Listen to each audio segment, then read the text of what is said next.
Topic మీద అంశము మరి అయిపోద్దని చెప్పి నేను అనుకుంటున్నాను. ఇంకా చాలా విషయాలు ఉన్నవి, కానీ నేను చాలా కట్ షార్ట్ చేసి మీతో మాట్లాడుతుంటున్నాను. దేవుని మహాకృపను బట్టి ఇది నాకు ఖచ్చితంగా దాన్ని నేను కంప్లీట్ చేయాలని చెప్పి ఆశపడుతూ ఉంటున్నాను. ఓకే, నేను మాట్లాడుతున్నప్పుడు నా కొరకు మీరు ప్రార్థన చేస్తుండండి. దేవుని యొక్క వాక్యము అనేక మంది వింటూ ఉన్నారు కాబట్టి వాళ్ళు తప్పకుండా ఈ వాక్యం ద్వారా మేలు పొందేటట్లు మనం అందరం కూడా ప్రార్థన చేయవలసి ఉంటూ ఉన్నాం. కాబట్టి ఈ సమయంలో మరి ఎప్పటిలాగే మీకు నేను ఈ యొక్క స్లైడ్స్ షేర్ చేస్తూ వాక్యాన్ని మీతో నేను పంచుకుంటాను. చాలా విషయాలు మనము ఇవాంజలిజంలో ఉన్నటువంటి విషయాలు చూసాం. మనం సువార్త అంటే ఏంటి, మరి ఈ సువార్తను ఇతరుల దగ్గరికి వెళ్ళేటప్పుడు మనము ఏ విధమైనటువంటి రీతిగా దాన్ని మనము మరి ఇతరులకు పంచుకుంటాం మనం అనేటువంటిది చాలా విషయాలు మనం మాట్లాడుకుంటూ వస్తూ ఉంటున్నాం. మరి ఈ దినాన కూడా మనము మరొక కొన్ని విషయాల గురించి తెలుసుకోవాలని చెప్పి ఆశపడుతూ ఉంటున్నాను. మరి ఇక్కడ మనకి అందరికి కూడా చాలా మరి సుపరిచితమైనటువంటి విషయం ఏంటంటే, సువార్తలో స్వస్థత పాత్ర ఎంతవరకు ఉంటుంది అంటే, ఈ దినాల్లో చాలా మంది మరి స్వస్థత కూటములు అరేంజ్ చేస్తూ ఉంటున్నట్లు మనం అక్కడక్కడ గమనిస్తూ ఉంటాం. తర్వాత సువార్త కూటములు కూడా చాలా మంది అరేంజ్ చేస్తూ ఉంటారు. కానీ ఎక్కువ భాగము ఈ దినాల్లో ఎక్కువగా ఎవరిని ఏ విషయాన్ని ఇన్ఫ్లుయెన్స్ చేస్తుంది మనుషుల్ని అని అంటున్నప్పుడు, మరి ఎక్కువగా ప్రభావితం చేస్తున్నటువంటి విషయం ఏంటంటే స్వస్థత అనేటువంటిది ఎక్కువగా మరి చాలా మందిని ప్రభావితం చేసేటువంటి అంశంగా ఉంటున్నట్లు మనం గమనిస్తున్నాం. అందుకని చాలా మంది సేవకులు, దేవుని వాక్య బోధకులు, చాలా మంది ఈ యొక్క కూటములు లేదా ఈ యొక్క మీటింగ్స్ అరేంజ్ చేసేటువంటి వాళ్ళు స్వస్థత మీద ఎక్కువగా మరి ప్రాధాన్యత ఉంచి మీటింగ్స్ అరేంజ్ చేస్తూ ఉంటున్నట్లు గమనిస్తూ ఉంటున్నాం మనం. కాబట్టి అంటే వాక్య విధానంలో దీని స్థానం ఎంతవరకు ఉన్నది అనేది కూడా ఒక బ్యాలెన్స్డ్ గా మనము సమతుల్యంగా ఆలోచించవలసినటువంటి అవసరత ఉంటున్నది. అందుకనే ఇక్కడ మనం చూస్తూ ఉంటున్నట్లయితే ఎక్కడైనా కానీ స్వస్థత కూటాలు పెట్టినట్టు గమనించారా? యేసు ప్రభు వారు ఏ మీటింగ్స్ పెట్టాడు, మరి ఎలాంటి కూటములు పెట్టాడు అంటే ఆయన ఎవరితో ఎక్కువగా ఏం మాట్లాడాడు అది నేను అడుగుతూ ఉంటున్నటువంటిది. కాబట్టి యేసు ప్రభు వారు ఎక్కడ కూడా ప్రత్యేకంగా స్వస్థత కూటాలకు రండి అని పిలిచిన సందర్భాలు బైబిల్లో మనకి ఎక్కడ కనబడవు. కానీ ఆయన సువార్త కూటములు పెట్టాడు. సువార్త చెప్తూ ఉంటున్నప్పుడు వచ్చినటువంటి వారికి అందరినీ కూడా సువార్త చెప్పిన తర్వాత మారు మనసుని గురించి, పశ్చాత్తాపం గురించి, మానవ జీవిత విధానం గురించి బోధించిన తర్వాత ఆయన అక్కడ ఉన్నటువంటి అనేక మంది రోగగ్రస్తులను చూసినప్పుడు ఆయన కనికరముతో నిండుకొని వారి మీద చేతులుంచి వారికి స్వస్థత కొరకు వారిని ఆ స్వస్థతలను నడిపించినట్టు మనం గమనిస్తాం. ప్రియమైన వారులారా గమనించండి. అందుకనే మరి యేసు ప్రభు వారు చేసినటువంటి విధానాన్ని, అనగా ఈ యొక్క సువార్త విధానాన్ని ఏ విధంగా తీసుకొని వెళ్ళాడు ఆయన అనేది మనం ఆలోచించుకుంటూ ఆ విధానంలో మనం వెళ్ళవలసినటువంటి వారంగా ఉంటున్నాం. అంతేకాదు అపోస్తుల కార్యాల్లో కూడా మనము ఈ విషయాల గురించి చూస్తాం అన్నమాట. అనగా ఏ విధంగా వాళ్ళు కూడా మరి పరిచర్య చేశారు అనేటువంటిది. వాళ్ళు కేవలము స్వస్థత కొరకే మీటింగ్స్ పెట్టారా, లేక వాళ్ళు వెళ్ళిన చోట్ల వచ్చినటువంటి ప్రజల్ని స్వస్థపరిచారా, ఇలాంటివి మనం గమనించవలసిన వారంగా ఉన్నాం. అందుకని నేను ఇక్కడ ఒక ప్రశ్న వేశాను. యేసు ఈ లోకానికి ఎందుకు వచ్చాడు, యేసు ప్రభువారు ఎందుకు వచ్చాడు అనేటువంటిది నేను మొదటి దినం కూడా మీకు నేను వివరించి ఉంటున్నాను. అనగా మనం ఒకవేళ మార్క్స్ వార్తలోనికి మళ్ళొకసారి మనం వెళ్ళినట్లయితే ఒక్కసారి నేను అక్కడ జ్ఞాపకం చేసి ముందుకు వెళ్ళాలని చెప్పి ఆశపడుతూ ఉంటున్నాను. గమనించండి ప్రియమైనటువంటి వాళ్ళరా, అంటే మార్క్స్ వార్తలో మొదటి అధ్యాయంలో మీరు బైబిల్స్ ఉన్నటువంటి వాళ్ళు కూడా తీసి చూడవచ్చు. మార్క్స్ వార్త మొదటి అధ్యాయంలో మనం చూసినట్లయితే 32వ వచనం నుంచి పొద్దుగురింకినప్పుడు జనులు సకల రోగులను, దయ్యములను పట్టిన వారిని ఆయన వద్దకు తీసుకొని వచ్చిరి. పట్టణమంతయు ఆ ఇంటి వాకిట కూడి ఉండెను. ఆయన నానావిధ రోగముల చేత పీడింపబడిన వారిని అనేకులను స్వస్థపరిచి అనేక దయ్యములను వెళ్ళగొట్టెను. అవి తన్ను ఎరిగి ఉండినందున ఆయన ఆ దయ్యములను మాట్లాడనివ్వలేదు. ఇది అంతకు ముందు జరిగినటువంటి విషయం, ఒక రోజు ముందు జరిగినటువంటిది. అయితే పెందలకాడ లేచాడు ఆయన. 35 వచనంలో చూస్తున్నాం మనం. అనగా ఆ తెల్లవారి జరుగుతున్నటువంటి విషయం అన్నమాట ఇది. ఆయన పెందలకాడ లేచి ఇంకనూ చాలా చీకటి ఉండగానే బయలుదేరి అరణ్య ప్రదేశంలోకి వెళ్లి అక్కడ ప్రార్థన చేయుచుండెను. సీమోనును అతనితో కూడా ఉన్నవారును ఆయనను వెదకుచూ వెళ్లి ఆయనను కనుగొని, అందరూ నిన్ను వెదకుచున్నారని ఆయనతో చెప్పగా, ఆయన సమీప గ్రామముల్లోనూ నేను సువార్త ప్రకటించుకున్నట్లు వెళ్ళుదురని నేను బయలుదేరి వచ్చునని వారితో చెప్పెను. ఆయన గలిలయ అంతటా వారి సమాజ మందిరములలో ప్రకటించుచు దయ్యములను వెళ్ళగొట్టుచుండెను. గమనించండి ప్రియమైనటువంటి వాళ్ళరా, నేను ఎందుకు ఈ యొక్క భాగాన్ని చదివి వినిపించానంటే, యేసు ప్రభువు వారు ఈ మార్క్స్ వార్తలో మనం గమనిస్తుంటున్నప్పుడు ఆయన సమయాన్ని వ్యర్థపరచకుండా ఒక్కొక్క సమయం, ఒక్కొక్క దినం వెంటనే కొన్ని పనులు చేసుకుంటూ వస్తున్న విధానాన్ని అక్కడ మనం చదువుతాం.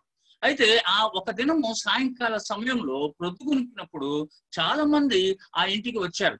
ఆయన ఎక్కువగా ఒక ఇంట్లో అక్కడ గ్యాదర్ అవుతుంటాడు. బహుశా కపెర్నహూము అనేటువంటిది మనం అక్కడ సందర్భాన్ని బట్టి మనం అర్థం చేసుకుంటూ ఉంటున్నాం. ఆ కపెర్నహూము ప్రాంతంలో ఆయన ఒక ఇంటికి వెళ్ళి అక్కడ ఉంటున్నటువంటి సమయంలో చాలా మంది రోగులు వచ్చేసారు. వాళ్ళందరినీ స్వస్థపరిచాడు ఆయన.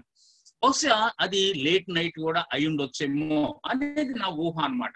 మరి 35 వచనంలో మనం గమనించినట్లయితే ఆయన పెందలకడని లేచి ఆయన వెళ్ళి అరణ్య ప్రదేశానికి వెళ్ళి ఏకాంతంగా దేవునితో గడుపుతుంటున్నట్టు, ప్రార్థనా సమయాన్ని గడుపుతుంటున్నట్లు మనం గమనిస్తాం. ఆ సమయంలో ఈ శిష్యులు అందరూ కూడా, సీమోను పేతురుతో సహా శిష్యులు అందరూ కూడా ఈయనను వెతుకుతూ వచ్చారనమాట. ఎక్కడికి వెళ్ళాడైనా తెల్లవారుజామున ఎవరికి కనపడకుండా వెళ్ళిపోయాడు, ఈయన మనుషులందరూ వచ్చేసి ఈయన కొరకు వెతుకుతూ ఉన్నారు కదా అని ఆయన పిలుచుకొని రావడానికని వెళ్ళారు. వెతుకుతూ ఆయన దగ్గరికి చేరినప్పుడు ఆ శిష్యులు ఏమంటున్నారంటే, పేతురు ఏమంటున్నారంటే, అయ్యా మీ కొరకు అందరూ అక్కడ మరి వేచి ఉంటున్నారు, మీ కొరకు ఎదురు చూస్తున్నారు అయ్యా. వాళ్ళందరూ కూడా ఎందుకు ఎదురు చూస్తున్నారు యేసు ప్రభువుకు తెలుసు.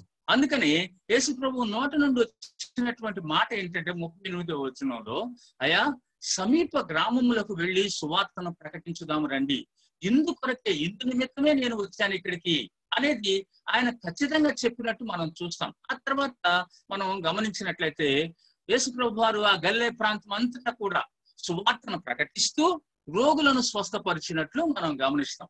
కాబట్టి ఇక్కడ మనము సమతుల్యంగా వాక్య విధానాన్ని ఆలోచించవలసిన వారంగా ఉంటున్నాం. కేవలము స్వస్థతకు మాత్రమే ప్రాధాన్యత ఇచ్చినట్టు మనకి ఎక్కడా కనబడదు. అందుకని నేను లూకా సువార్తలో ఉన్నటువంటి 4వ అధ్యాయము 18, 19 వచనాల్లో ఉన్న వాక్య భాగాన్ని మీకు చూపిస్తున్నాను. లూకా సువార్తలో చూసినట్లయితే యేసు ప్రభు వారు శోధన జయించిన తరువాత ఆయన అలవాటు ప్రకారము సమాజ మందిరంలోనికి వెళ్తాడు. అక్కడ ఉన్న సందర్భం అది. ఆ సమాజ మందిరంలోనికి వెళ్ళి ఆ వాక్య భాగాలు తీసి, అనగా ధర్మశాస్త్రాన్ని తెరిచి ఆయనకు దొరికినటువంటి ఆ యొక్క భాగాన్ని చదువుతున్నాడు. ఏమిటి ఆ భాగము అని అంటే, యెషయా గ్రంథంలో ఉంటున్నటువంటి 61వ అధ్యాయము మొదటి 2 వచనాలు చదివాడు అనమాట. ఇక్కడ లూకా సువార్తలో మనం ఆ విషయాన్ని చదువుతా ఉంటున్నాం. మనం ప్రభు ఆత్మ నా మీద ఉన్నది, పేదలకు సువార్త ప్రకటించుటకై ఆయన నన్ను అభిషేకించెను. ఇది మొదటి విషయం. మొదట మనం గమనిస్తుంది ఏంటంటే, ప్రభు ఆత్మ నా మీద ఉన్నది. ఆత్మతో నింపబడినప్పుడు సువార్తను బలముగా ప్రకటిస్తాము. ఇది వాక్య విధానంలో మనం గమనిస్తుంటున్నటువంటిది. ఆ తర్వాత చెరలోనున్న వారికి విడుదల.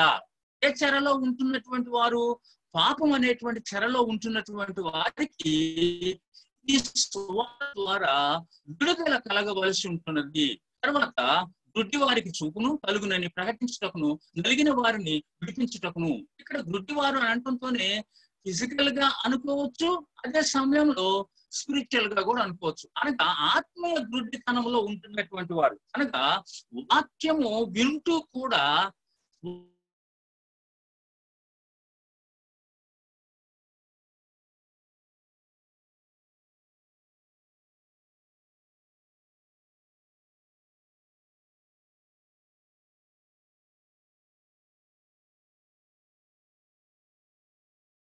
పోయి వాళ్ళు మంచి స్థితిలోనికి వస్తారు అనే మనం గమనిస్తాం. నలిగిన వారిని విడిపించుటకు, ఇది ఆత్మీయంగాను అదే విధంగా భౌతికంగా కూడా.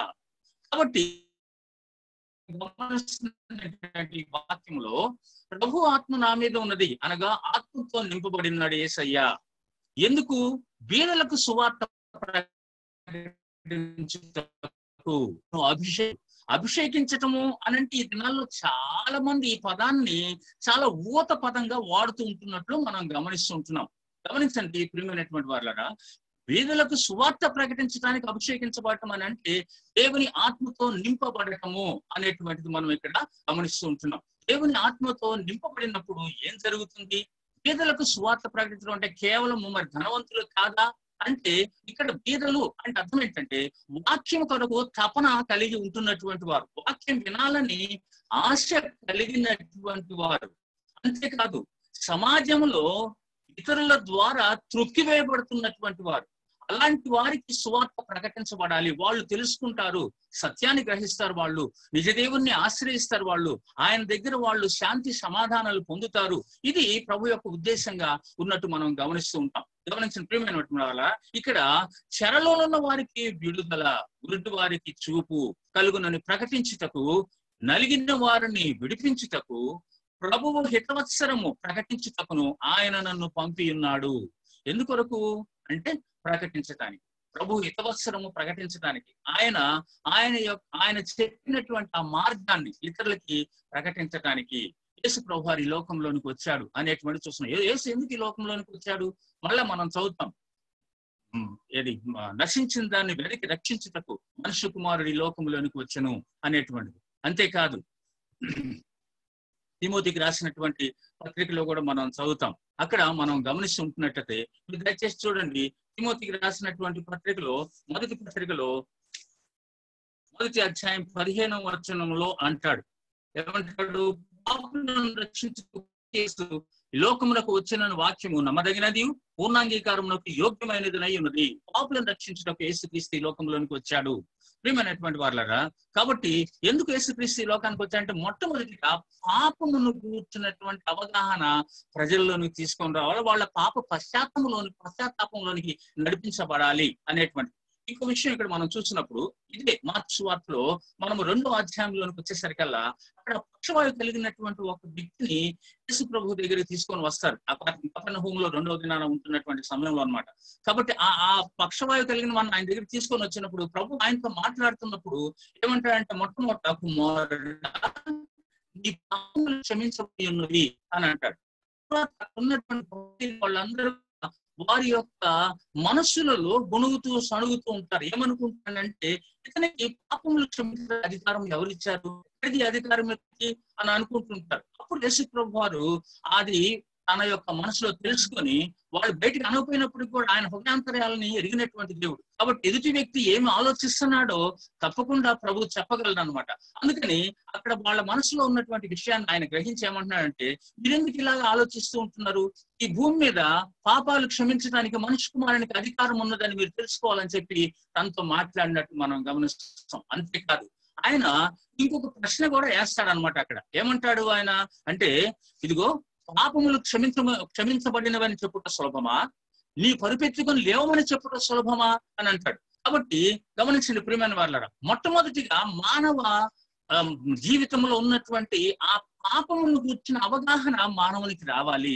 సువార్తలో ఇది ప్రధానమైనటువంటి పాత్ర అనేటువంటిది మనం గ్రహించాలి. మొట్టమొదటిగా అతన్ని పాప పశ్చాత్తాపంలోనికి నడిపించి స్వస్థతలోనికి వారిని తీసుకొని రావాలి. అది నేను కాదంటలేదు. యేసు ప్రభు వారు ఖచ్చితంగా స్వస్థపరచగలడు. ఆయన నామములో స్వస్థత జరుగుతుంది. ఆయన శిలువలో పడినటువంటి ఆ శ్రమల ద్వారా, ఆయన గాయాల ద్వారా మనకు స్వస్థత లభిస్తుందని వాక్యంలో మనం చదువుతున్నాం కదా. కాబట్టి స్వస్థత లేదు అనేది కాదు ఇక్కడ బోధ.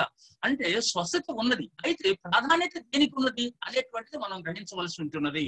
కాబట్టి ప్రియమైనటువంటి వారులాగా అపోస్తలుల కార్యాల గ్రంథంలో కూడా ఈ విషయాలు మీకు నేను జ్ఞాపకం చేయాలని ఆశపడుతూ ఉంటున్నాను. 4వ అధ్యాయంలో మీరు 29, 30 31 వచనాల్లో మీరు చదివినట్లయితే అక్కడ నేను చదువుతున్నాను. అక్కడ ఆ విషయాన్ని గమనించండి. అపోస్తలుల కార్యముల గ్రంథము 4వ అధ్యాయము 29, 30, 31 వచనాలు. ప్రభువా, ఈ సమయమునందు వారి బెదిరింపులు చూచి రోగులను స్వస్థపరచుటకు నీ పరిశుద్ధ సేవకుడైన యేసు నామము ద్వారా సూచక క్రియలను మహత్కార్యములను చేయుటకును నీ చెయ్యి చాచి ఉండగా నీ దాసులు బహుధైర్యముగా నీ వాక్యమును బోధించినట్లు అనుగ్రహించుము. వారు ప్రార్థన చేయగానే వారు కూడి ఉన్న చోటు కంపించను. అప్పుడు వారందరూ పరిశుద్ధాత్మతో నింపబడిన వారై దేవుని వాక్యమును ధైర్యముగా బోధించిరి. గమనించండి ప్రియమైన వారలారా, వాక్యము బోధించబడిన తరువాత స్వస్థత కార్యాలు జరిగినట్లు మనము చాలా విషయాల్లో మనం గమనిస్తూ ఉంటున్నాం. కాబట్టి ఈ యొక్క సమయంలో స్వస్థత ఉన్నది, స్వార్థ కూడా ప్రకటించబడాలి. స్వార్థ ప్రకటించబడిన తర్వాత స్వస్థతను గురించి ఆలోచించాలి. ఒకవేళ ఇప్పుడు ఎవరైనా ఒక రోగి తను మరణ శయ్య మీద ఉంటున్నప్పుడు మనం అక్కడికి వెళ్ళి నువ్వు పశ్చాత్తాపడు, లేకపోతే నువ్వు పరలోకానికి వెళ్ళవు అని చెప్పమని కాదు నా ఉద్దేశం. గమనించండి ప్రియమైనటువంటి వారలారా. అనగా అక్కడికి వెళ్ళినప్పుడు ఆ సమయ సందర్భాన్ని బట్టి వాక్య విధానంలో మనం వారితో ఉంటున్నారు. అనగా వాళ్ళు ఆ సమయంలో ఎంత బాధలో ఉంటారు. ఇప్పుడు టేక్ ఫర్ ఎగ్జాంపుల్, ఈ కరోనా వైరస్ ఉన్నటువంటి కొంతమంది పేషెంట్స్ దగ్గర మనం వెళ్ళామనుకోండి, వాళ్ళని మనం పశ్చాత్తాపడండి, మీరు ఏం పాపం చేశారో ఒప్పుకోండి, ఇది కాదు కదా మనం మాట్లాడాల్సింది. అక్కడ మనం చెప్పాల్సింది ఏంటంటే, ప్రభు నిన్ను స్వస్థపరుస్తాడు, ప్రభు దగ్గరికి వచ్చి నువ్వు ఈ విధంగా ప్రార్థన చేసుకో, ప్రభుని ఆశ్రయించు, ఇవన్నీ మనం చెప్పగలం. అదే సమయంలో వారు స్వస్థతలోనికి నడిపింపబడుతున్నప్పుడు దేవుని వాక్య విధానంలో వారిని చక్కగా పాప క్షమాపణకి నడిపించవలసిన బాధ్యత కూడా మన మీద ఉన్నది. ప్రియమైన వారలారా, ఇక్కడ నేను చెప్తున్నటువంటి విషయాన్ని బట్టి స్వస్థత లేదు అని అనుకోవద్దు ఎవరు కూడా. స్వస్థత ప్రభు చేస్తాడు. అది నీ ద్వారా నా ద్వారానే చేస్తాడు ప్రభు. ఎవరికైనా దేవుడు ఆ వరాన్ని ఇచ్చి ఉంటాడు, దాన్ని మీరు ప్రాక్టీస్ లో పెట్టవలసి ఉంటున్నది అనమాట. అనగా మీరు తప్పకుండా ఆ విధానంలో చేయవలసి ఉంటున్నది. అంత మాత్రాన కేవలము స్వస్థపడితేనే వాడు దేవుని దగ్గరికి వస్తాడని మాత్రం అనుకోవద్దు సుమా. చాలా మంది స్వస్థత లేకుండా దేవుని దగ్గరికి వచ్చినటువంటి వాళ్ళు ఉన్నారు. స్వస్థత అనే కార్యం వాళ్ళ జీవితంలో జరగకపోయినా దేవుని దగ్గరికి వచ్చిన వాళ్ళు ఉన్నారు. కానీ కొంతమంది జీవితాల్లో స్వస్థత దేవుడు వాడుకుంటాడు తన దగ్గరికి నడిపించుకోవటానికి. కాబట్టి ఈ విధంగా మనము తప్పకుండా సువార్త ప్రకటనలో ఆలోచించవలసినటువంటి వారంగా ఉన్నామని ఉదయకాల సమయంలో నేను మిమ్మల్ని హెచ్చరిస్తూ ఉంటున్నాను. ఆ తర్వాత మనము రక్షణ విషయంలో కొన్ని తప్పుడు అవగాహనలు ఉన్నాయి. నేను త్వరగా ఈ విషయాలు చెప్పుకుంటూ వెళ్ళిపోతాను. నేను రక్షణ విషయంలో చాలా మందిలో తప్పుడు అభిప్రాయాలు, ముఖ్యంగా క్రైస్తవులుగా పేర్కొనబడుతున్నటువంటి చాలా కుటుంబాలు మనము గ్రహించి, ఒకవేళ వారిలో ఇలాంటి అవగాహన ఉన్నట్లయితే వాక్య విధానంలో వారిని ఇంకొద్దిగా చక్కగా నడిపించవలసిన బాధ్యత మనకి ఉన్నదన్నమాట. కాబట్టి అందుకని ఈ విషయాలు కూడా మనం గుర్తు చేసుకోవాల్సిన వారంగా ఉంటున్నాం. అందుకని మొదటి విషయం మనం చూస్తున్నట్లయితే, క్రియల ద్వారా రక్షణ వస్తది అని కొంతమంది అనుకుంటారు. అనగా మంచి పనులు చేయటం ద్వారా నువ్వు రక్షింపబడతావు అని బోధించేటువంటి వాళ్ళు ఉండవచ్చు.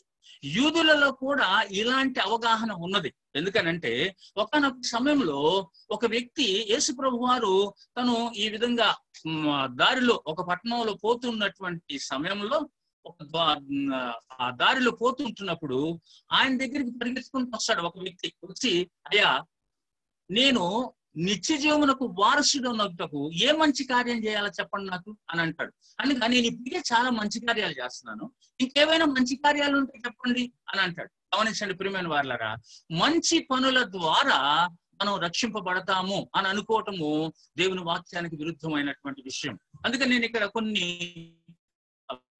సమయం లేదు, కానీ మీరు చదివి చక్కగా మీరు ధ్యానించాలని ఆశపడుతూ ఉంటున్నాను. మంచి చేయటం ద్వారా నీతి కలుగదు. మనం ఈ దినాల్లో, ముఖ్యంగా ఈ కరోనా దినాల్లో చాలా మంది మరి డైలీ లేబరర్స్ చాలా కష్టపడుతున్నారు. అంతేకాదు మధ్య తరగతి కుటుంబస్తులు ఎంతో మంది ఉద్యోగాలు లేనటువంటి వారు, ప్రైవేట్ ఉద్యోగాల్లో ఉన్న వాళ్ళు, వాళ్ళకి జీతాలు రాక, వాళ్ళకి సరైన భోజనం లేక బాధపడుతున్నారనే ఉద్దేశంతో చాలా మంది వారికి సహాయం చేస్తూ ఉంటున్నారు. కాదంటలేదు, అది చాలా మంచిది, దేవుడు ఆశీర్వదిస్తాడు. కానీ అదే సమయంలో అదే రక్షణ అని అనుకోవద్దు. నేను చాలా మంచి జీవితంలో ఉన్నాను కాబట్టి నేను పరలోకానికి వెళ్తాను, లేకపోతే దేవుని రాజ్యంలో నాకు చోటు దొరుకుద్ది అని అనుకోవటానికి వీల్లేదు. గమనించండి ప్రియమైన వారా. అందుకని దేవుడు నీ మంచి పనులతో చెడ్డ పనులను తూపం వేయడనే సత్యాన్ని మర్చిపోవద్దు. మనం అనుకుంటాం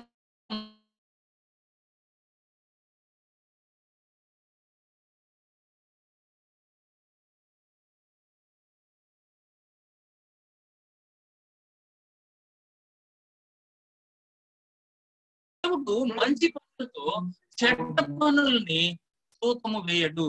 మనము మంచి పనుల ద్వారా రక్షింపబడము. అవి ఉంటవి. రక్షింపబడిన తరువాత, నిజమైన రక్షణలోకి నడిపించబడ్డ తర్వాత, దేవుని బిడ్డలుగా మారిన తర్వాత మంచి పనులు తప్పకుండా ఉంటవి. అనగా ఆత్మ ఫలము అనేది చూస్తాం దాంట్లో మనం. అయితే ఇక్కడ వ్యక్తిగత నీతి ద్వారా రక్షణ ఉంటుందని కొంతమంది అనుకుంటారు. రెండో విషయం మనం చూస్తున్నాం. వ్యక్తిగత నీతి అంటే మంచిగా ఉండుట వలన నీవు రక్షింపబడతావు. అనగా మంచి పనులు చేయటం ద్వారా, మంచి వాణిగా ఉండటం ద్వారా. గమనించండి, మనలో ఉన్నటువంటి మంచిని ఎవరితో మనం పోల్చుకోవాలి అని అంటే యేసు ప్రభువుతో మనం పోల్చుకోవాలి, దేవునితో మనం పోల్చుకోవాలి. అప్పుడు మనకి ఏ విధమైనటువంటి మంచి ఉన్నదో అర్థమైపోద్ది అన్నమాట. మనము మన ప్రక్కన ఉన్నటువంటి వాటితో పోల్చుకున్నట్లయితే వాళ్ళకంటే మనం కొద్దిగా మంచి వాళ్ళంగా కనబడుతూ ఉండవచ్చు. కానీ దేవునితో పోల్చుకున్నప్పుడు, యేసు ప్రభువుతో పోల్చుకున్నప్పుడు, ఎందుకంటే యేసు ప్రభు వారు నీలాగా నాలాగా ఆయన ఈ లోకములో సంపూర్ణమైనటువంటి మానవునిగా జీవించాడు. ఆయన సంపూర్ణమైనటువంటి దేవుడు, సంపూర్ణమైనటువంటి మానవుడు. అనగా ఆయన యునిక్ పర్సనాలిటీ, అనగా అసమానమైనటువంటి వ్యక్తిత్వాన్ని కలిగినటువంటి దేవుడు అన్నమాట ఆయన. కాబట్టి మానవునిగా ఉంటున్నప్పుడు ఆయనలో ఏ విధమైనటువంటి పాపము లేదు. మానవునిగా ఉంటున్నటువంటి వారిలో ఆయనలో ఏ విధమైనటువంటి తప్పిదము ఎవరూ కనుగొనలేకపోయారు. గమనించండి ప్రియమైన వాళ్ళరా, దేవునితో మన జీవితాలను పోల్చుకోవాల్సినటువంటి వారముగా ఉంటున్నాము. ఎవరినో నీతిమంతులు కారు అనేటువంటి విషయం మర్చిపోవద్దు. అందుకని నేను ఇక్కడ మత్తయి సువార్తలో ఒక వచనాన్ని, రోమీయులకు రాసిన పత్రికలో వచనాన్ని, యెషయా గ్రంథంలో వచనాన్ని మీకు నేను జ్ఞాపకం చేసుకుంటున్నాను. నీతిమంతులు లేరు, ఎవరునూ లేరు, అందరూ కూడా దారి తొలగిపోయి ఉంటున్నారు. ఇలాంటి మాటలు అక్కడ మనం చదువుతాం. ఎవరూ లేరు నీతిమంతులు ఈ లోకంలో. నువ్వు గాను నేను గాని ఎవరమూ నీతిమంతులం కాదు.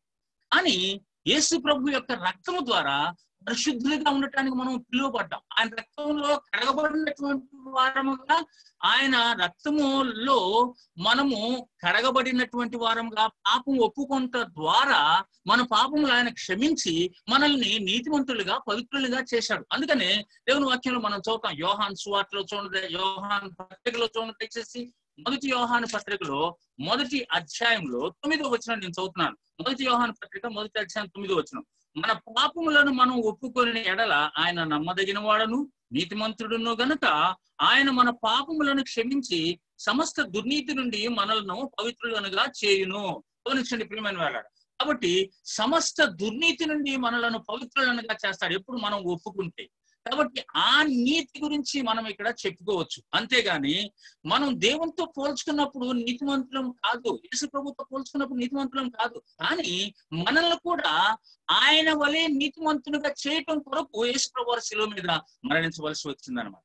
ఆయన రక్తము ద్వారా, ఆయన రక్తం చిందించడం ద్వారా మనకి పవిత్రత లభిస్తూ ఉంటున్నది.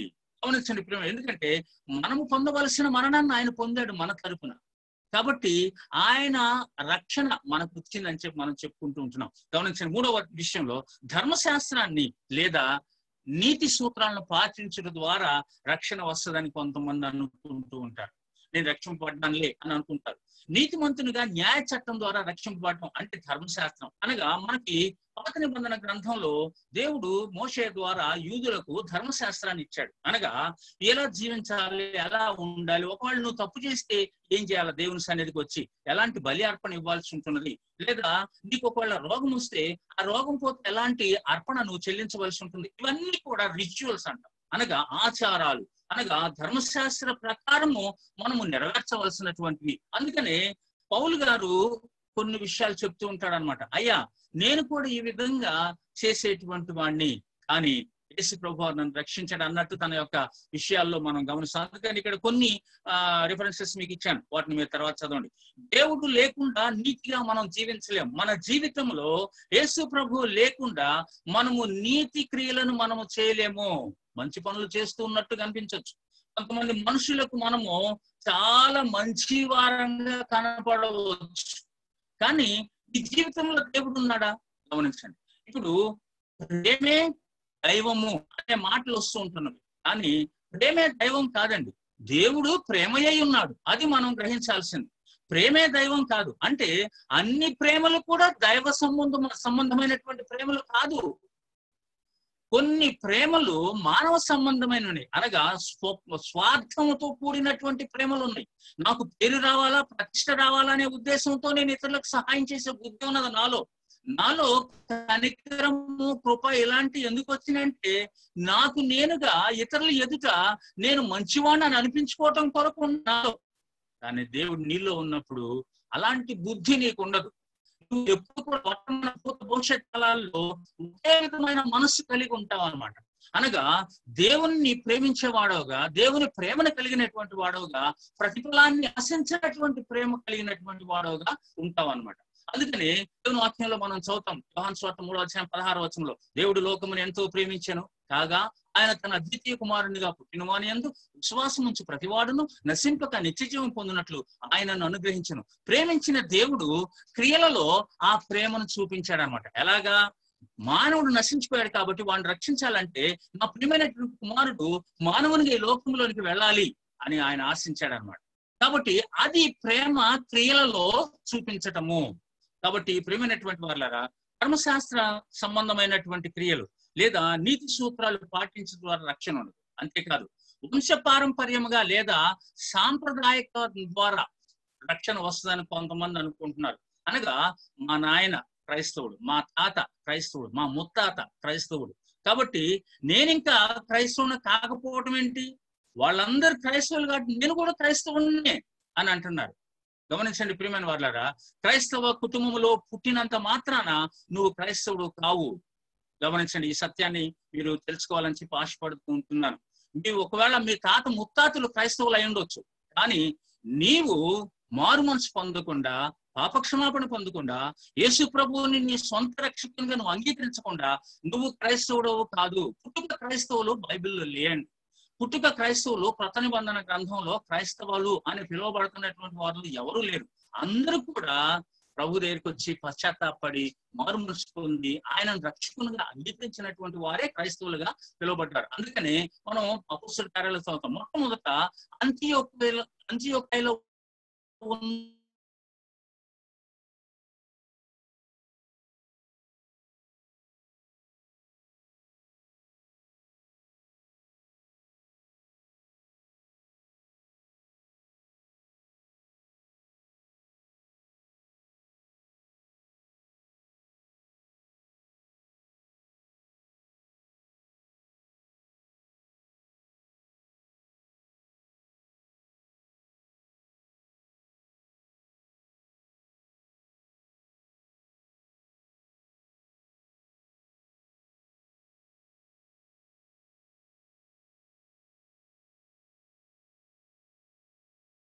వినపడుతుందా?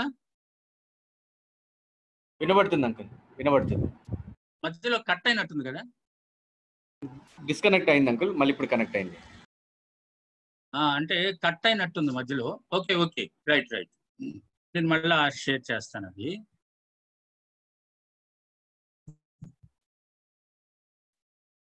ఓకే, కుటుంబంలో మనం పుట్టినంత మాత్రాన మరి రక్షింపబడ్డాము అనేటువంటి అనుభవము లేదు. బైబిల్ ప్రకారము, దేవుని వాక్య ప్రకారం అలాంటిది లేదు.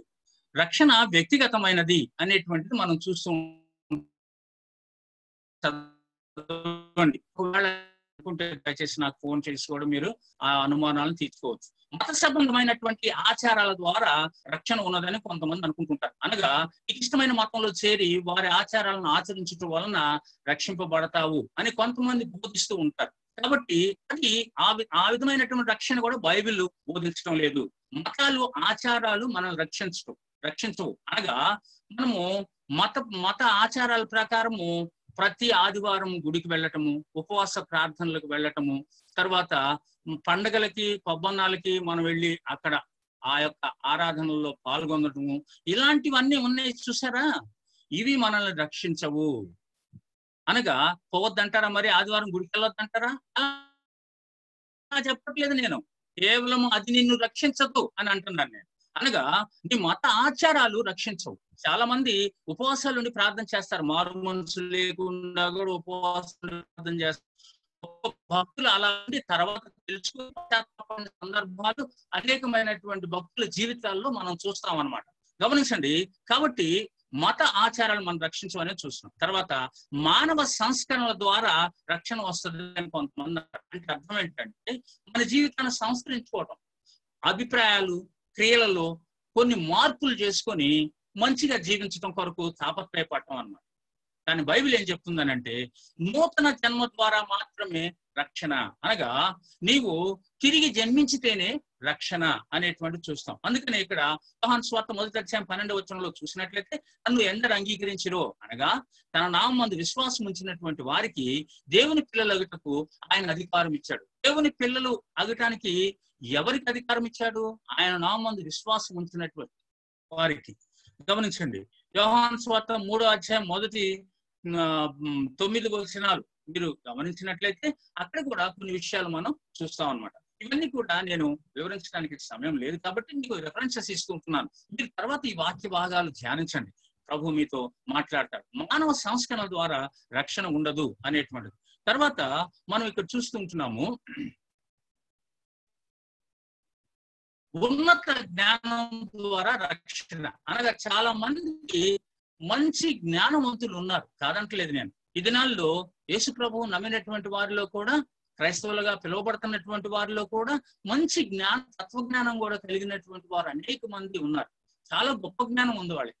అనగా దేవుని గూర్చిన తగినంత జ్ఞానం ఉంటే రక్షణ అని అనుకుంటున్నారు. అనగా పుస్తక జ్ఞానం అన్నమాట. అనగా బైబిల్ చదువుతారు చాలా మంది, అనసు రాయటానికి బైబిల్ చదివిన వాళ్ళు ఉన్నారు, మారు మనసు పొందటానికి కాదు. థీసిస్ రాయటానికి బైబిల్ చదివిన వాళ్ళు ఉన్నారు. గమనించండి ప్రియమైనటువంటి వారులాగా. అనగా థీసిస్ రాసినటువంటి వారికి మంచి జ్ఞానం ఉంటది, కానీ మారు మనసు లేకపోతే అది రక్షణ కాదు అనే విషయం గుర్తుపెట్టుకోవాలి మనం. అనగా ఈ దినాల్లో చాలా మంది వేదాంత విద్యలు చదువుతా ఉన్నారు, పెద్ద పెద్ద డిగ్రీ పెట్టుకుంటా ఉన్నారు. మంచిదే, అదంటలేదు నేను. వేదాంత విద్య చదవాలి, జ్ఞానాన్ని సంపాదించాలి. దేనికొకది? నిన్ను నీవుగా అభివృద్ధి చెందించుకోవటానికి కాదు, ఇతరులను ప్రభువు దగ్గరికి నడిపించటానికి ఆ జ్ఞానము కొంత నీకు సహాయపడుద్ది అన్నమాట. పరిశుద్ధాత్మ దేవుని మీద ఆధారపడుతూ ఈ జ్ఞానము దేవుడు నీకు ఇచ్చాడు కాబట్టి ఈ జ్ఞానముతో నువ్వు మనుషులను ప్రభు దగ్గర నడిపించడానికి తెలుసుకోవడానికి వీలవుతుంది. మానవ జ్ఞానము తెలివి రక్షింపలేవు అనేటువంటిది ఈ వాక్య భాగాల్లో మీరు చదవండి తర్వాత దయచేసి. గమనించండి ప్రియమైనటువంటి వారులారా, నేను ఎందుకు ఈ విషయాలు మీ ముందు తీసుకొని వస్తున్నానంటే మనకి కొన్ని తప్పుడు అభిప్రాయాలు ఉన్నవి రక్షణ విషయంలో. కాబట్టి ఇలాంటివి తీసేసుకోండి. మరి ఎవరు రక్షింపడినట్టు? పశ్చాత్తాపము, మారు మనసు, పాపక్షమాపణ, యేసు ప్రభుని రక్షణ అంగీకరించడము, బాప్తిసం తీసుకొని ప్రభు కొరకు జీవించేటువంటి వారు రక్షింపబడినట్టు అనేది గుర్తుపెట్టుకోవాలి. ఒకసారి నేను మీ ముందుకి ఈ ప్రపంచంలో ఉంటున్నటువంటి కొన్ని పరిస్థితులని చూపించాలని ఆశపడుతూ ఉంటున్నాను. అందుకనే కన్నుల నెత్తి పైరులు చూడు అనేటువంటి విషయాన్ని ముందు తీసుకొని వస్తున్నాను. అనగా ఒక్కసారి ప్రజలందరినీ చూడండి, వారు కూడా చూసి వారికి వాక్యము బోధించాను. ఎప్పుడు? వారు కాపలేని గొర్రెల వలె ఉన్నారు అని ఆయన వారి వైపు తిరిగి వారిని చూసి కనికరపడి వారికి వాక్యం బోధించాడు. నువ్వు ఇతరుల కనికరం కలిగి ఉండాలి అంటే నువ్వు చూడాల ముందు కనికరము, అప్పుడు దేవుడు ఇస్తాడు. ప్రజల వైపు చూడు. అందుకని నేను మీకు ఇవ్వాలని ఆశపడుతూ ఉంటున్నాను. మారు మనసు లేని వారు నిమిషానికి 156 మంది చనిపోతున్నారు ఈ లోకంలో, ప్రపంచం అంతట్లో. నేను చెబుతున్న మానవ లోకంలో మారు మనసు లేని వారు నిమిషానికి 156 మంది చనిపోతూ ఉంటున్నారు. గంటకు 9,360 మంది, రోజుకి 2,24,640 మంది, వారానికి 15,72,480 మంది, సంవత్సరానికి 8,17,68,960 మంది చనిపోతున్నారు మారు మనసు లేని వాళ్ళు. వీరంతా ఒక వరుసగా నిలబడితే గమనించండి 7,50,000 మైళ్ళ దూరం ఉంటుందంట. ఒక వరుసలో ఈ రక్షింపబడినటువంటి వారందరినీ కూడా మనం నిలబెడితే 7,50,000 మైళ్ళ దూరం ఉంటుందంట.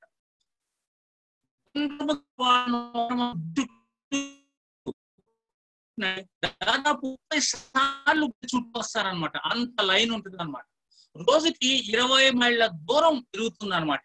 అనగా ఈ చనిపోయేటువంటి వారి యొక్క శాతం రోజుకి 20 మైళ్ళ దూరం పెరిగిపోతుంటుంది. ఎందుకు నేను ఈ విషయాన్ని జ్ఞాపకం చేస్తున్నానంటే గమనించండి ప్రియమైనటువంటి వారులారా, ఈ COVID-19 ద్వారా ఈనాడు ప్రపంచంలో మనము ఎంతమంది చనిపోతున్నారు అని అంటే దాదాపు కొన్ని లక్షల మంది, అంటే 25 లక్షల మంది మనం చూస్తూ ఉంటున్నాం. అయితే మన దేశంలో ఎంతమంది చనిపోతూ ఉంటున్నారు అంటే మనం కొన్ని వేలలో మనము లెక్క వేసుకుంటూ ఉంటున్నాం. గమనించండి ప్రియమైన వారులారా, ఇక్కడ మనం చూస్తున్నటువంటిది COVID-19 ద్వారా చనిపోయే వాళ్ళ విషయం కాదు. ఇది రెగ్యులర్ గా ప్రపంచంలో యేసుని ఎరగనటువంటి వారు అనగా అనేక మంది ప్రజలు చనిపోతున్న విధానాన్ని మనం చూస్తున్నాం అన్నమాట. కాబట్టి ఇంతమంది చనిపోతూ ఉంటున్నారు, కానీ వీళ్ళందరూ యేసుని ఎరిగి చనిపోతున్నారా? ఒక్కసారి నువ్వు ఆలోచించు. అయితే మరి ఎవరు ప్రకటించాలి వీళ్ళకి సువార్త? మానవుణ్ణి రీచ్ అవ్వాలని తెలుసుకున్నాం మనం. కాబట్టి నీవు నేను మనం ఈ లోకంలో బ్రతికినంత కాలము యేసు ప్రభువుని తెలుసుకున్న తర్వాత మనము నెమ్మదిగా ఉండకూడదు అనేది మనం తెలుసుకుంటున్నాము. ఏదో ఒక రీతిగా మనం ఇతరులకి సువార్తను ప్రకటించవలసిన, అనగా యేసే రక్షకుడు, యేసుని రక్షకునిగా అంగీకరించండి అని మనం చెప్పవలసినటువంటి వారు. అందుకనే కొంతమంది యొక్క మనోగతాన్ని మీకు తీసుకొని రావాలని ఆశపడుతూ ఉన్నాడు. D.L. మూడీ గారి గురించి మీరు విని ఉంటారు. ఆయన అన్నటువంటి విషయం ఏంటంటే, మరణం వైపు వెళ్తున్న యవనస్తులను చూసినప్పుడల్లా వారి రక్షణ కొరకు ప్రభు పాదాల మీద పడి ఏడ్చి ప్రార్థించాలనిపిస్తుంది నాకు. మనకేమనిపిస్తుంది మరి? అనేక మంది యవనస్తులు ఈ దినాన్న యేసుని ఎరుగక అనేకమైనటువంటి లోక సంబంధమైనటువంటి భయంకరమైనటువంటి అలవాట్లతో వాళ్ళు నశించిపోతూ ఉంటే చూస్తూ ఉన్నాం కదా. ఈవెన్ మన కుటుంబాల్లో చాలా మంది మనకు తెలిసినటువంటి బిడ్డలు యేసుని ఎరుగక ప్రాణాలు వదిలేస్తున్నారు. కొంతమంది ఆత్మహత్యలు చేసుకుంటున్నారు. ఎందుకు ఆత్మహత్యలు చేసుకుంటున్నారు? ఈ లోకము సంబంధమైనటువంటి ఆశలకు పోయి అవి నెరవేరక ఆత్మహత్యలు చేసుకుంటారు. అనేక మంది యవనస్తులు ముఖ్యంగా ఈ ప్రేమ ఇలాంటి విషయాలు పట్టించుకొని, అనగా అమ్మాయిల యొక్క లేదా అబ్బాయిల యొక్క ఆశలలో పడిపోయి ఆ విధంగా వారి యొక్క ప్రాణాన్ని తీసుకుంటున్న సందర్భాలు మనం చూస్తున్నాం. అనగా ఆత్మహత్యలు చేసుకున్న సందర్భాన్ని చూస్తున్నాం. ఈ యొక్క లాక్డౌన్ సమయంలో పేపర్లో ఇలాంటి వార్తలు కనబడటం లేదు. అస్సలు లేవు ఇలాంటి వార్తలు, చాలా తక్కువ అండి. అసలు లేవు ఇలాంటి వార్తలు ఈ మధ్య కాలంలో చూడలేదు మనం. కానీ ఈ యొక్క లాక్డౌన్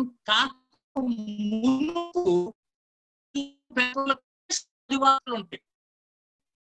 ఈ ఆత్మహత్యలు కూర్చున్నటువంటి వార్తలు, లేకపోతే రేప్ సీన్స్ ఇలాంటివి మనం చూస్తుంటాం. వీరందరిని చూసినప్పుడు, ఈ విషయాలు వింటున్నప్పుడు నీకేమనిపిస్తుంది? యేసుని ఎరిగిన బిడ్డవుగా, శాంతి సమాధానాలు పొందినటువంటి బిడ్డవుగా, ఒకనాడు చనిపోతే నాకు మరొక జీవితం ఉన్నదని చెప్పే బిడ్డవుగా వీరి గురించి ఏమని ఆలోచిస్తున్నావు మరి నువ్వు? ఇంకొక ఆయన అంటున్నాడు, గమనించండి ప్రియమైన వారు, జాన్ నాక్స్. ఈయన స్కాట్లాండ్ దేశానికి సంబంధించినటువంటి వాడు. నా దేశం నశించిపోతూ ఉన్నప్పుడు నేను ఎలా నిద్రపోగలను? ప్రభువా, స్కాట్లాండ్ నాకు ఇవ్వండి, లేకపోతే నేను చచ్చిపోతాను ప్రభువా. ఇలా ఆయన చేసిన ప్రార్థన ఏంటుండదు. ఆయన అంట ప్రతిదినం కూడా స్కాట్లాండ్ మ్యాప్ ని ముందు పెట్టుకొని దాని మీద మోకాళ్ళుని కన్నీటితో ప్రార్థన చేస్తాడంట జాన్ నాక్స్ గారు. నా దేశం నశించిపోతుంది ప్రభువా. ఈ దినాన ఈ కరోనా వైరస్ తో మన దేశంలో అనేక మంది, వేల మంది చనిపోతూ ఉంటున్నారు. ఈ యొక్క వైరస్ బారిన పడిన వాళ్ళు ఉంటున్నారు. కొంతమంది వైరస్ నుంచి బయటకు వస్తున్నారు, కొంతమంది ఆ వైరస్ లో చనిపోతూ ఉంటున్నారు. వాళ్ళ గురించినటువంటి దృక్పథం నీది ఏం?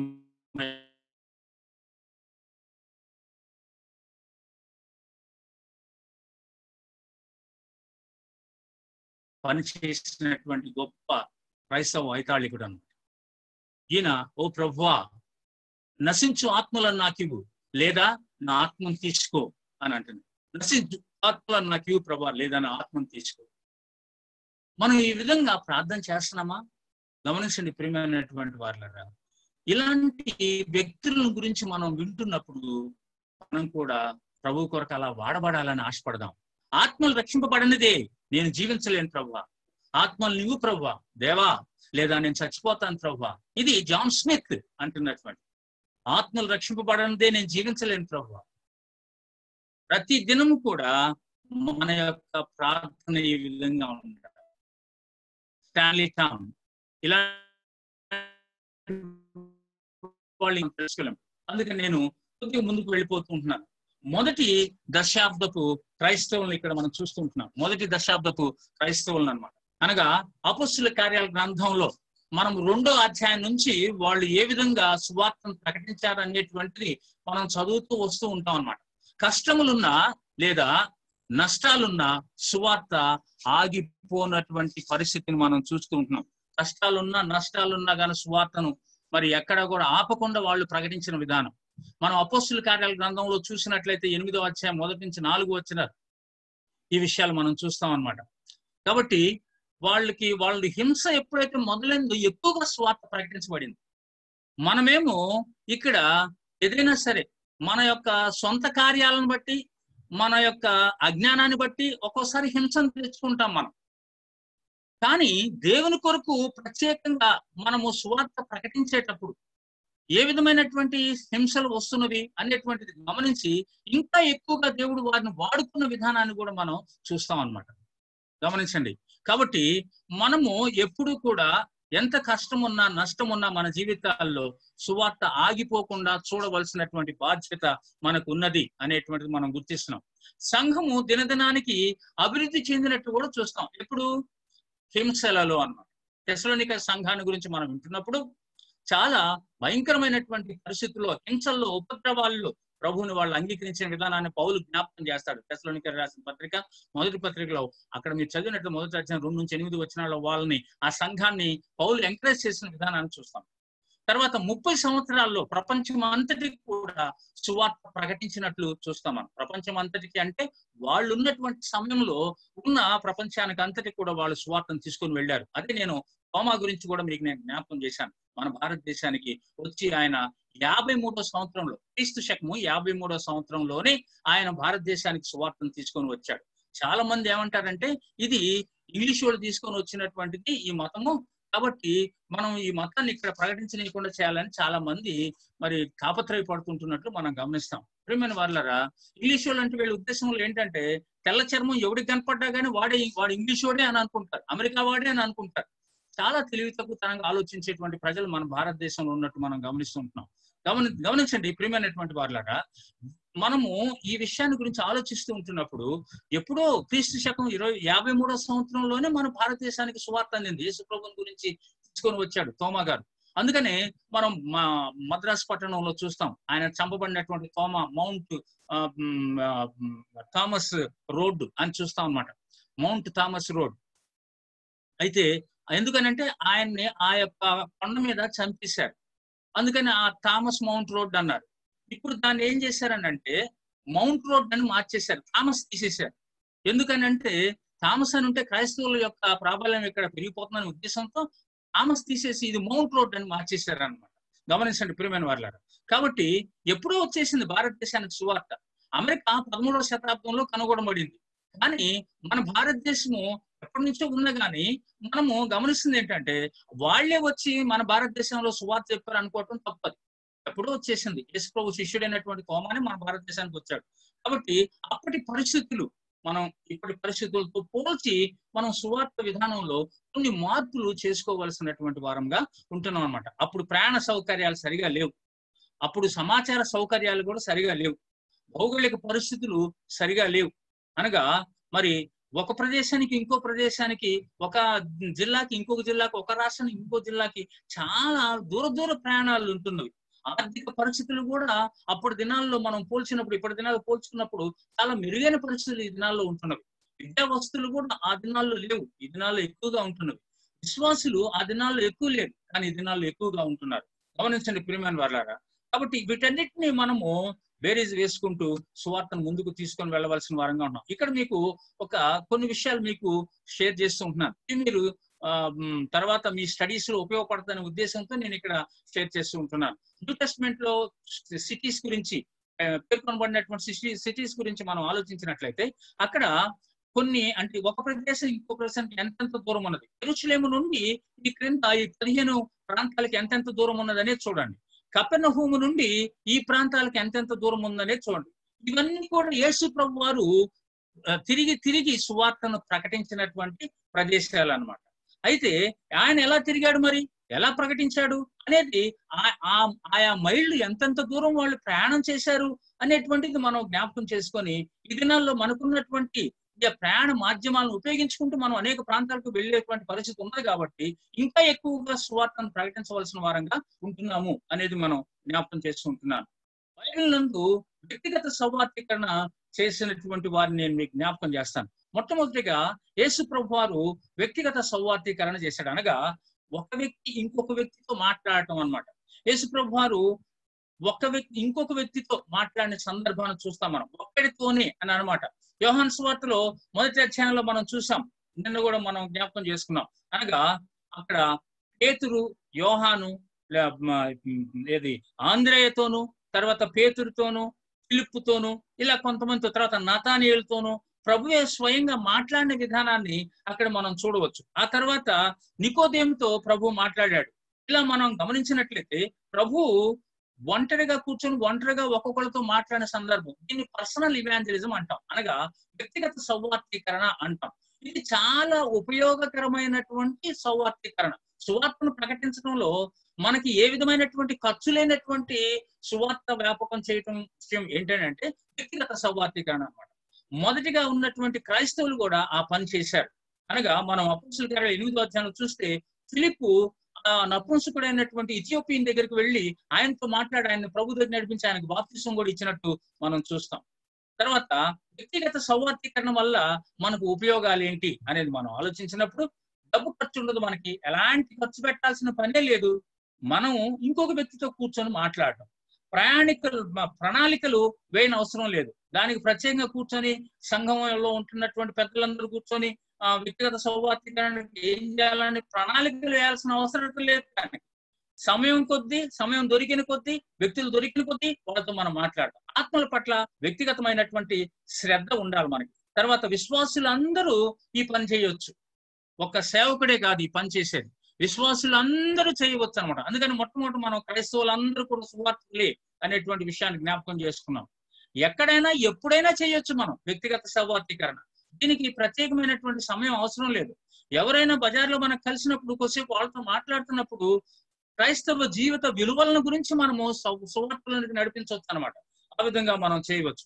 కాబట్టి ప్రియమైనటువంటి వారులారా, బైబిల్ నందు ఒక మాదిరి మనం చూస్తాం. ఇది మీరు తర్వాత ఈ స్లైడ్ నేను మీకు షేర్ చేస్తున్నాను కాబట్టి ఇదంతా మీరు తర్వాత చూసుకొని స్టడీ చేయండి. ఇది మీరు స్టడీ చేస్తే చక్కగా మీరు ఎదగటానికి వీలవుతుందనే నా ఉద్దేశం అనమాట. బైబిల్ నందు ఫిలిప్ ఏ విధంగా సువార్తను ఆ నపుంసకునికి ప్రకటించాడు. ఆత్మతో నింపబడినవాడు ఫిలిప్, ఆహారం పంచిపెట్టుటకు ఏర్పరచబడినవాడు, విధేయత కలిగినటువంటి వాడు, హింసలలో సమరయకు సువార్త ప్రచారానికి వెళ్ళినటువంటి వాడు, అనేకులకు అదే సమయంలో ఒక్కరికి కూడా ప్రభువును ప్రకటించ ఆశ కలిగినటువంటి వాడు, ఒక్క ఆత్మ కొరకు దాదాపు 50 మైళ్ళు వెళ్ళి మనం అక్కడ అతనితో మాట్లాడినటువంటి వాడు. 50 మైళ్ళు అని అంటే మనం గమనించినట్లయితే అక్కడ 26వ వచనంలో నపుంసకుడు ఎక్కడున్నాడు, ఇథియోపియుడు ఎక్కడున్నాడు అక్కడ అని చూసినప్పుడు ఎన్నున్న ప్రదేశానికి అక్కడికి దాదాపు 50 మైళ్ళు చాలా త్వరగా వెళ్ళాడు. ఆత్మతో ప్రేరేపించబడి అక్కడ అతనికి సువార్త ప్రకటించినట్టు చూస్తాం మనం. అనాథులం అనబడిన వారికి కూడా సువార్త చెప్పుటకు ఇష్టపడేటువంటి వాడు. నపుంసకునికి సువార్త చెప్పడం ఏంటి? అసలు యూదులు ఈ యొక్క నపుంసకుల్ని వాళ్ళు చాలా దూరంగా పెడతారు. ఎందుకంటే ధర్మశాస్త్రంలో కొన్ని విషయాలు వారిని గురించి రాయబడినటువంటి విషయాలను బట్టి వాళ్ళని దూరం పెడతారు. కానీ యెషయా గ్రంథంలో మనం చూసినట్లయితే వాళ్ళని ప్రభు ఎంతగానో ప్రోత్సహించినటువంటి విధానం చూస్తాం. ఎందుకనంటే వాళ్ళకి శ్రేష్టమైనటువంటి పేరు పెడుతున్నాను అని రాయబడిన సందర్భాలు మనం చూస్తాం. అందుకనే ఇక్కడ ద్వితీయోపదేశకాండంలో రిఫరెన్స్ మీకు, మత్తయి సువార్తలో రిఫరెన్స్ ని, యెషయాలో ఉన్నటువంటి రిఫరెన్స్ మీకు పెట్టాను. మీరు తర్వాత స్టడీ చేయండి. అనగా మీకు చాలా మందికి కూడా నపుంసకులు ఎవరైనా కనిపిస్తే, అనగా ఇజ్రాస్ ఎవరైనా మనకు కనిపించినట్లయితే వాళ్ళని అసహించుకుంటాం మనం. దయచేసి అసహించుకోవద్దు. వాళ్ళని ప్రేమతో వాళ్ళని దగ్గర తీసి వాళ్ళకి సువార్త చెప్పండి. ఒకవేళ వాళ్ళు ఏదైనా మనకి హాని చేసేవారుగా ఉన్నారని మీరు బాధపడుతూ ఉంటున్నట్లయితే వాళ్ళని దగ్గర కూర్చొని మాట్లాడేటప్పుడు వాళ్ళ విషయాలన్నీ మనకు చెప్తారు, ఎందుకు అలా తయారయ్యారు వాళ్ళు అనేటువంటిది. వాస్తవానికి పుట్టుకతోనే నపుంసకులుగా ఉంటున్నటువంటి వారి విషయం నేను మాట్లాడుతూ ఉంటున్నటువంటి గమనించండి ప్రియమైన వారులారా. కాబట్టి బైబిల్ నందు ఈ మాదిరి పెట్టుకొని మీరు ఇతని గురించి ఫిలిప్పు గురించి చక్కగా మీరు ధ్యానించండి. దేవుడు చక్కగా మీతో మాట్లాడతాడు. ప్రియమైనటువంటి వాళ్ళరా, ఫిలిప్పు అక్కడ పరిగెత్తుకొని పోయి మరి ఇతరులని ప్రభు దగ్గర నడిపించాలని ఆశపడ్డాడు. అలాంటి ఆశ మనకు ఉన్నదా అనేది చూడండి. సమయస్ఫూర్తితో ప్రశ్నలతో సమయస్ఫూర్తి అయినటువంటి ప్రశ్నలతో విషయాలు రాబట్టాలి వాళ్ళ దగ్గర నుంచి మనం. తర్వాత లేఖనాలు బాగా తెలిసి మాట్లాడాలి మనం. దేవుని వాక్యం మాత్రమే లక్ష్యంలోనికి నడిపించగలదు అనే సత్యాన్ని మనం గుర్తెరగాలి. క్రీస్తు మాత్రమే అక్కడ ప్రకటించబడాలి. ఫిలిప్పు అవకాశాల కొరకు ఎదురు చూసేవాడు అనేటువంటిది 8:40 చూస్తాం మనం. కాబట్టి ప్రియమైనటువంటి వాళ్ళరా, మీతో నేను మాట్లాడాల్సినటువంటి విషయాలు అంటే ఈ ఫిలిప్పు క్యారెక్టర్ గురించి చక్కగా ఎక్కువసేపు మాట్లాడుకోవచ్చు. ప్రత్యేకంగా దాని గురించే 1 గంటన్నర సేపు మాట్లాడగలం. కానీ ఇక్కడ మీకున్నటువంటి సమయాన్ని బట్టి మీరు ఈ విషయాన్ని ఈ 4 దినాలు మీరు నాతో కలిసి ధ్యానించడానికి దేవుడు ఇచ్చిన అవకాశాన్ని బట్టి దేవునికి నేను వందనాలు చెల్లిస్తూ, ఆహ్వానించినటువంటి మీకు కూడా నేను వందనాలు చెల్లిస్తుంటున్నాను. ఈ యొక్క వీడియోస్ ఇవి యూట్యూబ్ లో కూడా మీరు చూడడానికి మీరు యూట్యూబ్ ద్వారా మీరు పంపించవచ్చు. ఎందుకనంటే సువార్త గురించినటువంటి సరైన అవగాహన ఉంటే అనేక మంది చక్కగా సువార్త ప్రకటిస్తారు. కాబట్టి మీరు దయచేసి ఈ విషయాలు మీరు షేర్ చేసుకోవాలని చెప్పి నేను ఆశపడుతూ ఉంటున్నాను. Thank you so much. Thank you all of you. Thank you so much uncle. ఈరోజు నిజంగా మళ్ళొక్కసారి దేవుడు మనతో మాట్లాడిన విధానము నాకు సమయము సరిపోలేదని, చాలా పెద్ద అంశాలు, సంఘానికి అవసరమైన అంశాలు. ఎందుకంటే ఇది సంఘానికి చాలా చాలా ఉన్నతమైనటువంటి బాధ్యత. యేసుప్రభు ఆరోహణమై వెళ్తూ ఇచ్చి వెళ్ళినటువంటి ఒక గొప్ప ఆజ్ఞ ఇది. ప్రతి క్రైస్తవుడు నిర్వర్తించవలసినటువంటి బాధ్యత. రండి, కళ్ళు మూసుకొని 1 నిమిషం ప్రార్థన చేద్దాం. మరి గత 4 రోజులుగా దేవుడు మనతో మాట్లాడుతూ వచ్చారు. ఈరోజు దేవుణ్ణి అడుగుదాం, ప్రభా మరి ఇది మన బాధ్యతగా అసలు మనం గుర్తిస్తా ఉన్నామా? సువార్త ప్రకటించాలనే భారము మనకున్నదా? సువార్త ప్రకటించాలనేటువంటి తీవ్రత మనలో ఉన్నదా? ఆత్మలను గురించినటువంటి భారము. దేవుడు ఒక రోజు నన్ను లెక్క అడుగుతాడన్నటువంటి ఒక ఆలోచన. మరి నిన్నటి దినం చూసాము, ఆ పడక మీద లేవలేని స్థితిలో ఉన్నటువంటి ఒక శ్రీదేవి అనే ఒక వ్యక్తి గురించి మనం విన్నాం. నిజంగా ఆ స్థితిలో ఉండి కూడా 20 మంది సేవకులను తయారు చేయగలిగి అనేకులకు సువార్త ప్రకటించగలిగిన ఒక వ్యక్తి. ఈరోజు మీరు ఎంతో దైవజనులు ప్రార్థనలు, give me Scotland or take me, Scotland ఇవ్వు ప్రభా లేక నన్ను తీసుకెళ్ళిపో అని వారు చేసిన ప్రార్థనలు, డిఎల్ మూడి గారు చేసిన ప్రార్థనలు, దేశాలు ఖండాలు దాటి కుటుంబాలను, సుఖాలను, ఆస్తులు అన్ని వదులుకొని ప్రపంచ వ్యాప్తంగా సువార్థీకరణ కొరకు బయలుదేరి వెళ్ళిన మిషనరీలను దేవుడు మన ముందు పెట్టాడు. మన సువార్త ఎట్లా ఉన్నది? రండి ప్రార్థన చేసుకుందాం. దయచేసి ప్రార్థన చేద్దాం. ఈ కూడికలు ఈ వాక్యం విని ఏదో మర్చిపోవడానికి కొరకు కాదండి. మళ్ళా ధ్యానించండి. అసలు భూమి మీద దేవుడు మనల్ని పెట్టడానికి ఒక ప్రాముఖ్యమైన కారణం ఆయనకు సాక్ష్యంగా ఉండడానికి. ఏది మన సాక్ష్యం? దేవుని దగ్గర ఒక తీర్మానం చేసుకుందామా? ప్రభువా, నిజంగా ఈరోజు మరి నిమిషానికి, గంటకు, ఒక రోజులో ఎంత మంది, ఒక సంవత్సరానికి ఎన్ని కోట్ల మంది ప్రజలు చచ్చిపోతున్నారు మనం వింటున్నాం. ఈరోజు ఈ వైరస్ బారిన పడి కొన్ని లక్షల మంది చనిపోతా ఉన్నారు. వాళ్ళ గురించిన బాధ్యత మనకు లేదా? ప్రార్థన చేసుకుందాం, ప్రేయర్ చేసుకుందాం.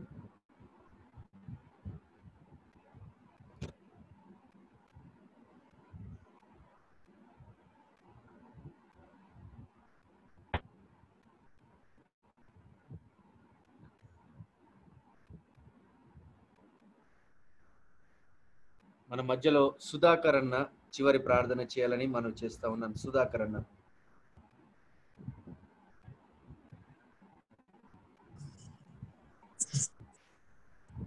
మా ప్రియ పరలోకపు తండ్రి, నమ్మకమైన దేవ, గొప్ప దేవ, పరిశుద్ధ సర్వశక్తిమంతుడ, సర్వోన్నతుడ, సర్వాధికారి అయిన తండ్రి, ఈ పరిశుద్ధమైన నామమును బట్టి మీకు స్తోత్రం చెల్లిస్తూ నేను పరిశుద్ధ పాస్ చేసిన ప్రభా, నేను గత గడిచిన 4 దినాల ద్వారా అయిన ప్రభా, మన సౌహార్దీకరణ గురించి నేను ప్రభా, నేను తండ్రి రాసున్నాడు. నేను ప్రభా నిరంతరంగా నేను మాతో మాట్లాడిన తండ్రి, నేను వాక్యంలో నేను ప్రభా నిరంతరం బోధించిన తండ్రి ప్రభా, అదే మరి సువార్త ప్రకటించే విషయంలో నేను ప్రభావ మరి ఎంతో శ్రద్ధ కలిగి ఉండాలని నేను మాట్లాడుతున్నాను. సువార్త చెప్పడానికి నేను ప్రభావ మీరు మమ్మల్ని ఏర్పరచుకున్న ప్రభావ మరి రక్షించడానికి రక్షించకే నేను ప్రభావ మీరు మూడవ సింహాసనం వరకు నేను ప్రభావ తర్వాత ఎందుకు వచ్చారు నేను అయ్యా మా పాపం నిమిత్తం తండ్రి సర్వలోక పాపం నిమిత్తం నేను ప్రభావ దేవాన్ని నుండి నేను ప్రభావ సజీవ యాగం అర్పించుకున్నావు తండ్రి ప్రభావం మరి పాపం గురించి నేను ప్రభావ శాపం గురించి నేను మరి మారు మనసు గురించి నేను ప్రభావ నేను ఎన్నో విధాలుగా మరి మాట్లాడిన తండ్రి ప్రభావ నేను విండి మర్చిపోకుండా ఆయన ప్రభావ వాటి ద్వారా నేను ప్రభావ అనేక విషయాలు ఆయన ప్రభావ నేర్చుకున్నట్లు కూర్చున్న తండ్రి ప్రభావ తండ్రి నేను ఆత్మ పట్లనైనా అయ్యమైన తండ్రి మీ దాసుడినట్టు నేను ప్రభావ నేను ఆ యొక్క భారాన్ని బట్టి మీకు తండ్రి నేను ప్రభావ మోడీ గారి విషయంలో నేను ప్రభావ ఇంకా జాన్ స్మిత్ గారు ప్రభావ వారైతే నేను మరి మాకు ఉద్దేశం ఇస్తేనే కానీ ఆయన ఇవ్వండి లేదంటే మమ్మల్ని తీసుకోండి అన్నాడు గారు నేను ప్రభావ సంఘానికి మాకు దయచేయండి ప్రభావ అయ్యా మా చుట్టుపక్కల ప్రభావ ఎంతో మంది నేను ప్రభావ నశించున్నారు తండ్రి నేను రక్షణ లేక నైనా ప్రభావ ఎంతో మంది ఉంటున్నారు ప్రభావ ఇక్కడ ఆరాధన ఉంటున్నారు ప్రభావ గుడ్డితనం ఉంటున్నారు ఆయన ప్రభావ మూర్ఖత్వం ఉంటున్నారు తండ్రి ఆయన ప్రభావ అందరినీ దర్శించండి ప్రభావ ఆయన మరి మేము ఏ విధంగా సువార్త చెప్పాలని ఆయన ప్రభావ అయ్యా మీరు రాసిన ప్రభావ అనేక రీతిగా మాట్లాడారు తండ్రి ప్రభావ తండ్రి మరి ఆయన మరి అటువంటి భారం మాకు దయచేయండి ఆయన సువార్థీకరణ విషయంలో నేను ప్రభావ శ్రద్ధ కలిగి నేను సువార్త చెప్పడం నేను ప్రభావ నోరు తెరవజేయండి ప్రభావ అయ్యా మాకు భారం పనిచేయండి తండ్రి అయ్యా నశించిన ఆత్మల పట్ల నేను ప్రార్థన నేను భారం మాకు దయచేయండి తండ్రి నేను ప్రభావ తండ్రి నేను మరి మా జీవితం నేను సరిగా ఉంటాను ప్రభావ యోగ్యమైన రీతిలో సాక్షులను జీవించడం సహాయం చేయండి అయ్యా తండ్రి మా యొక్క బలహీనతలైన ప్రభావ ఎరుగున్న దేవుడు ప్రభావ అయ్యా బలహీనతలన్నింటినీ తొలగించిన బలపరచండి నేను ప్రభావ అయ్యా తండ్రి నేను మీ కొరకు నేను ప్రభావ ఒక యోగ్యమైన పాత్రగా నేను ప్రభావం జీవించడం సహాయం చేయండి తండ్రి మన చేతిలో నేను ప్రభావ వాడబడే పాత్రగా నేను ప్రభావం ఉండటకు కృప చూపండి దేవ సహాయం చేయండి తండ్రి అయ్యా నేను ప్రభావ వాక్యాన్ని ప్రభావ పంచుకున్నట్టు దాసు నేను దీవించండి నేను ప్రభావ ఆయన పరిచయం దీవించండి ప్రభావ ఆయన కుటుంబాన్ని ఆశ్రయించండి ప్రభావ ఇంకా బలంగా వాడుకోండి తండ్రి అయ్యా మా సంఘాన్ని కూడా జ్ఞాపకం చేసుకోండి ఆయన దాసుని జ్ఞాపకం చేసుకోండి సంఘంలో ఉన్న ప్రతి కుటుంబాన్ని జ్ఞాపకం చేసుకోండి ఆయన ప్రభావ ఇంకే వాళ్ళ సూత్రం చెల్లిస్తూ ఎవరి సాయంకాలం కుటుంబం విషయంలో బ్రహ్మను సిద్ధపరచండి దేవా ఆయన ఆత్మల పట్ల భారం కలిగి ప్రార్థించకుండా ప్రభావ మరి అదేవిధంగా ప్రభావ మరి కరోనా వైరస్ తో అనేక మంది నేను హాస్పిటల్లో ఉంటున్నాను దేవా అయ్యా వారి రక్షణ కొరకు కూడా నేను ప్రభావ ప్రార్థించమని దయచేయమని అయ్యా మీరు మమ్మల్ని సిద్ధపరచమని మా ప్రభుత్వం యేసుక్రీస్తు అతి శ్రేష్టమైన నామంలో ప్రార్థిస్తాము పరమ తండ్రి ఆమేన్. ఆమేన్. ఈ సమయంలో మరి uncle thank you so much. మరి అమూల్యమైన మీ సమయాన్ని మా కొరకు కేటాయించి చక్కటి విషయాలు మాకు తెలియజేశారు. సమయం సరిపోలేదు నాకు తెలుసు అంకుల్, బట్ దేవుని చిత్తం అయితే ఎప్పుడన్నా ఇంకా నేరుగానే మీరు సంఘంకి వచ్చి కూడా ఈ విషయాలు తెలియజేయగలిగితే బాగుంటుంది. Thank you so much uncle. మీ మ్యూట్లో ఉన్నది అంకుల్, మీరు మ్యూట్లో ఉన్నారు. Okay okay uncle thank you so much once again uncle. సంఘం అంతా ఓకే చాలా చాలా కృతజ్ఞతలు. Thank you all of you. Thank you uncle. Thank you అందరికీ praise lord. Okay praise lord అండి. ప్రైజ్ లార్డ్ అందరికీ. Praise lord. Praise lord. Okay